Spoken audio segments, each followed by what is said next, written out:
course, your Miss South Africa 2020 Top 5. Congratulations once again to our girls, Tato, Melissa, Lebogang, Natasha, and Shurufatso.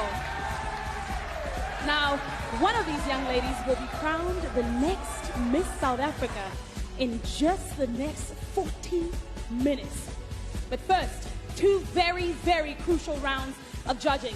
First up, question and answers. Each judge will ask one contestant a question that is unknown to them, and of course, they will have 30 seconds to answer that question. Anele, first of all, you look regal tonight. Over to you, and I'm going to call you, Tato. The spotlight is yours.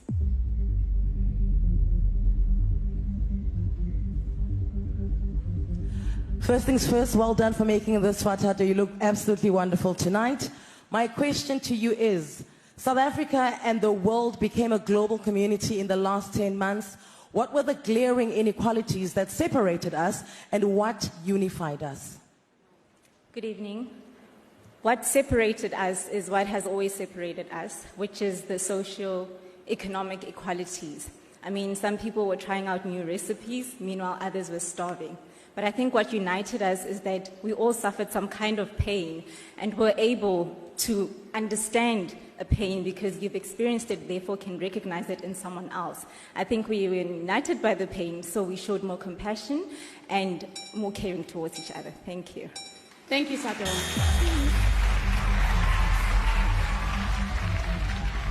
Next up, I'm going to call Melissa, and I'm handing her over to you, Leandy. Sure. Doesn't she look amazing, everyone? Lady in red. Melissa, congratulations. A terrible pandemic hit the world this year. What advice would you give to someone who had to close their business because of it? One thing I've come to understand is that people with small businesses treat them like they're babies. It's something they've worked very hard for, and it's not us to just say, oh no, you can just easily move on and build up again. I believe that anyone needs to take the time to mourn and to respect that and build up again once they're ready. As a person, all my job is to do is just to encourage them and just make sure that they have the strength to start all over again. Thank you. Thank you, Melissa. Your time has come, Lebogang. And of course, Peggy Sue, over to you. Hello, Lebogang. You look absolutely beautiful, and congratulations to making it to the top 5. Thank you. In addition to the wealth divide, the COVID-19 pandemic has strongly highlighted the digital divide. What advice to our government, corporates, and individuals would you give to narrow this divide? I think we live in an age where information and knowledge is used to judge people. And it's sad that we live in a country that has always struggled to give infrastructure and access to quality education. But I believe that there is efforts being made to making sure that access to digital devices and data is given to people. But I would also add that maybe we should focus also on creating educational systems.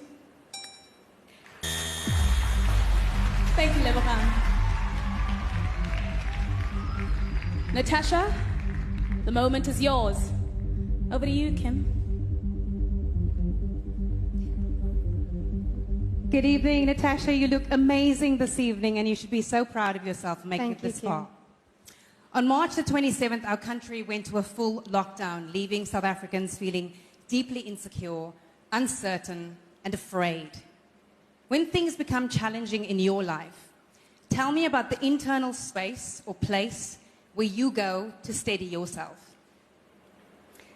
As a business owner, I know how many lives have been impacted through COVID-19. And as it is actually Mental Health Awareness Month, I think it's very, very important to take care of your mental health. What I would personally do is spend time with family and friends. Revert back and see what you still have left, and not only look at what you lost. Thank you. Thank you, Natasha. And last but certainly not least, Shurufatso, and over to you, Zozi. Hi, Shudu. How are you feeling? I feel excited. Well, congratulations on making it this far. You've been doing an incredible job. My question for you is, in the past year, we've witnessed a global wave of mass demonstrations against gender-based violence and the Black Lives Matter movement. If you could mobilize a group of people, what movement would you mobilize and why? I would call my movement the mindful movement. Suicide is one of the leading causes of death between people aged 15 and 29. 1 in 3 people are expected to suffer from mental illnesses in their lifetime. So I believe that mobilizing people to strive for mental health would actually fix so many social ills in our society. And that is what I would mobilize. Thank you. Thank you, Shirifatso. And there we go. The first round of questions is over, and congratulations to all 5 who were so smart, so articulate, and so very poised. And answering a question in front of millions of people around the world is no easy feat. But our auditors at PwC have to furiously tally up scores before we announce the top 3. So let's take a break to give them a moment, and when we return, we will announce the 3 ladies who will represent South Africa at Miss Supranational, Miss World, and Miss Universe, plus a performance from Cape Town's very own Jimmy Neves. Stay tuned. The Miss South